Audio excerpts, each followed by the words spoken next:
Hi hello ನಮಸ್ತೆ welcome back to my YouTube channel. ಇವತ್ತಿನ recipe tomato ಗೊಜ್ಜು ಮಾಡ್ತಾಯಿದ್ದೀನಿ. ಹಾಗೆಯೇ ಯಾರೆಲ್ಲ ಈ ವಿಡಿಯೋ ನೋಡ್ತಾ ಇದ್ದೀರೋ ನಮ್ಮ ಚಾನಲ್ನ ಸಬ್ಸ್ಕ್ರೈಬ್ ಮಾಡಿ, ಲೈಕ್ ಮಾಡಿ. ಹೇಗೆ ಮಾಡೋದು ಅಂತ ನೋಡೋಣ ಬನ್ನಿ. ತುಂಬಾ ಈಸಿ ಮೆಥಡಲ್ಲಿ ಮಾಡ್ಬೋದಂಥ ರೆಸಿಪಿ ಇದು.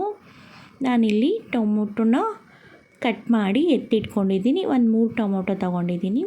ಹಾಗೆಯೇ ಕರಿಬೇವು, ಕೊತ್ತಂಬರಿ ಸೊಪ್ಪು ಎಲ್ಲ ಎತ್ತಿಟ್ಕೊಂಡಿದ್ದೀನಿ.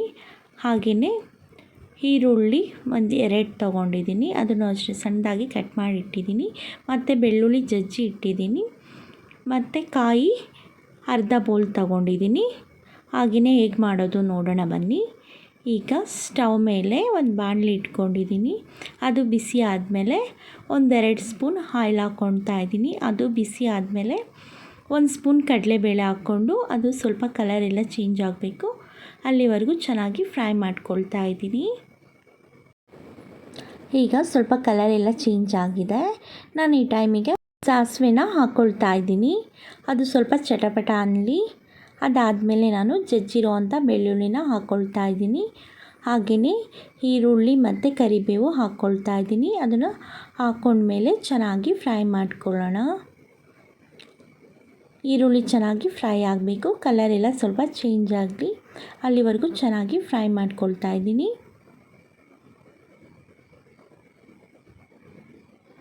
ಹಾಗೆಯೇ ಈರುಳ್ಳಿ ಚೆನ್ನಾಗಿ ಫ್ರೈ ಆದಮೇಲೆ ನಾನು ಸಣ್ಣದಾಗಿ ಕಟ್ ಮಾಡಿ ಇಟ್ಕೊಂಡಿರೋಂಥ ಟೊಮೊಟೊನ ಹಾಕ್ಕೊಳ್ತಾ ಇದ್ದೀನಿ. ಅದನ್ನು ಅಷ್ಟೇ ಹಾಕ್ಕೊಂಡ್ಮೇಲೆ ಚೆನ್ನಾಗಿ ಫ್ರೈ ಮಾಡ್ಕೊಳ್ಳೋಣ.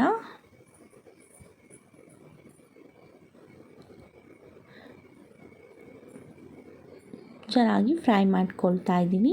ಹಾಗೆಯೇ ಈ ಟೈಮಿಗೆ ನಾನು ಸ್ವಲ್ಪ ಅರಿಶಿನ ಹಾಕ್ಕೊಳ್ತಾ ಇದ್ದೀನಿ. ಅದನ್ನು ಹಾಕ್ಕೊಂಡ್ಮೇಲೂ ಅಷ್ಟೇ ಚೆನ್ನಾಗಿ ಮಿಕ್ಸ್ ಮಾಡಿಕೊಂಡು ಫ್ರೈ ಮಾಡ್ಕೊಳ್ಳೋಣ. ತುಂಬಾ ಈಸಿ ರೆಸಿಪಿ ಅಂತ ಹೇಳ್ಬೋದು.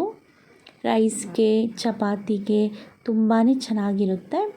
ಹಾಗೆಯೇ ಈ ಟೈಮಿಗೆ ನಾನು ರುಚಿಗೆ ತಕ್ಕಷ್ಟು ಉಪ್ಪು ಹಾಕ್ಕೊಳ್ತಾ ಇದ್ದೀನಿ.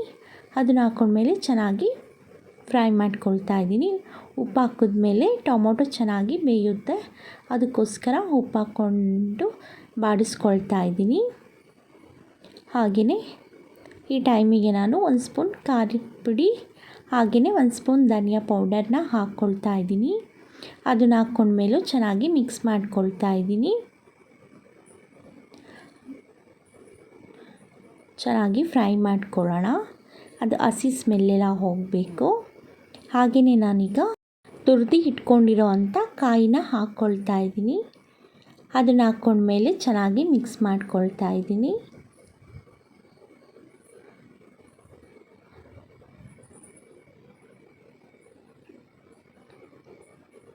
ಅದನ್ನು ಹಾಕ್ಕೊಂಡ್ಮೇಲೆ ಚೆನ್ನಾಗಿ ಫ್ರೈ ಮಾಡ್ಕೊಳ್ತಾ ಇದ್ದೀನಿ.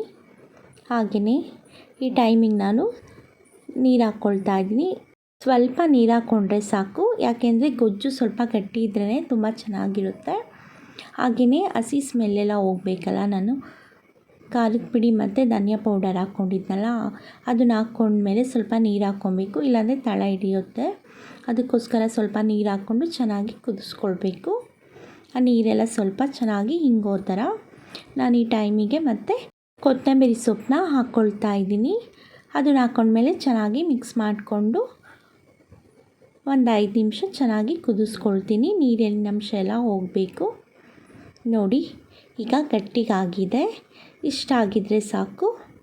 ಈ ಟೈಮಿಗೆ ನಾನು ಸ್ಟವ್ ಆಫ್ ಮಾಡ್ಕೊಳ್ತಾ ಇದ್ದೀನಿ. ಈಗ ಟೊಮೊಟೊ ಗೊಜ್ಜು ರೆಡಿಯಾಗಿದೆ. ತುಂಬಾ ಈಸಿ, ಬೇಗನೆ ಮಾಡ್ಬೋದಂಥ ರೆಸಿಪಿ ಇದು. ಚಪಾತಿ, ರೈಸ್ಗಂತೂ ತುಂಬಾ ಚೆನ್ನಾಗಿರುತ್ತೆ. ಹಾಗೆಯೇ ಯಾರೆಲ್ಲ ಈ ವಿಡಿಯೋ ನೋಡ್ತಾ ಇದ್ದೀರೋ ನಮ್ಮ ಚಾನಲ್ನ ಸಬ್ಸ್ಕ್ರೈಬ್ ಮಾಡಿ, ಲೈಕ್ ಮಾಡಿ. ಹಾಗೆಯೇ ನೀವೊಂದು ಸಲ ಈ ರೆಸಿಪಿನ ಟ್ರೈ ಮಾಡಿ ಹೇಗೆ ಬಂತು ಅಂತ ನನಗೆ ಕಮೆಂಟ್ ಮಾಡಿ. Thank you so much.